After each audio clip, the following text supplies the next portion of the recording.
امن جرګې مټه یو لویه بله تاریخي کارنامه د مټې بازار سره سره د ټول تحصیلي مټه کې په ګیرو کې ډیزاینونه جوړولو باندې پابندي ولګېده. د دې خلاف ورزي کوونکي به 10,000 روپۍ جرمانه ادا کوي. په دې خبره باندې د امن جرګې صدر قادرخان ته خلکو خراج تحسین پیش کو. نن د امن جرګې مټې او د اتفاق باربر فیډریشن په منځ کې یو اهم اجلاس وشو چې پکې د امن جرګې مشر بادر خان او جنرال سیکرټري اکرام خان، باربر فیډریشن تحصیلي مټې صدر سید الله او جنرال سیکرټري داود خان او نورو هیرډریسر دکاندارانو په ګڼه شمېره شرکت وکړو. په اجلاس کې متفقه فیصله وشوه چې د تحصیلي مټې هیرډریسر دکانداران به په ګیرو کې څه قسمه ډیزاینونه نه جوړوي او که چیرې چا خلاف ورزي وکړه نو هغه به 10,000 روپۍ جرمانه ادا کوي. زه بیا د اتفاق باربر فیډریشن تحصیل مټې د ټول ټیمو د ټولو ملګرو شکریا ادا کوم چې هغو په دې باندې په یو اتفاق باندې شو په د رسول الله صلی الله علیه وسلم د سنتو خلاف چې کم دا کسان چې دي په دې ګیرو کې ډیزاینونه جوړي نو پاغي باندې په یو اتفاق او په یو دغه باندې د مټي تحصیل چې څومره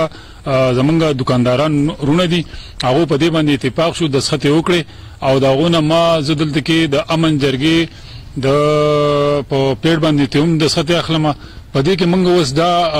رحیم خان مونږ په دې کې اوس یو درنه جرمانه هم کې خو د دې لپاره چې پاغي باندې 10,000 روپۍ مونږ جرمانه کې خو دا کم سړي چې د قانون خلاف ورزي وکړه او داغه چا اطلاع ورکړه نو 1000 روپۍ چې دا به حق سړی ته ملويږي چا چې اطلاع ورکړه او دا 9000 روپۍ چې دي دا به د دې کم تنظیم چې دی دا به دې ته ملويږي. نو موږ د دې ډیره غټه شکریا ادا کوو او دا د ثواب کار دی او دا کم ډیزاینونه چې په ګیرو کې جوړي نو دا چې دی نو په دې باندې دی پابندي راوسته او زه دې خپل مټي تحصیل د ټولو ملګرو ډیره غټه شکریا ادا کوم. زه مټي تحصیل طرف نه د بازار طرف نه صدر یو سید الله وینم او موږ د سره دا ان شاء الله معاهده وکړه چې ان شاء الله تعالی چې کوم دا ډیزاین نشي دي ان شاء الله دا به زموږ مطلقاً نه ان شاء الله تعالی. بسم الله الرحمن الرحیم. زه تاسو ډیره شکریا ادا کوم چې تاسو دې ځای لرلی. زه د خپل مشرانو د خان د خپل صدر صاحب د خپل پوره دکاندارانو ډیره شکریا ادا کوم چې موږ په دې خبره اتفاق وکړو او تاسو ډیره مهرباني. کتونکو صدر صاحب هم خبرې وکړې او د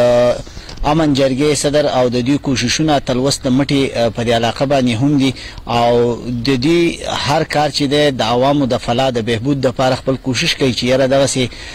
کم داسې یو سیز وي چې هغه د سنتو طریقې نه غیر شریعي او هغه کې خلکو ته نور داسې مسلې چې خلکو ته پکې مسلې جوړیږي نو په هغه نور فلاحي کارونو کې هم دوی خپل یو لوی کردار دی. د بل پروګرام پورې ما خپل قربان رحیم خان له اجازه راکړي. د الله فضل.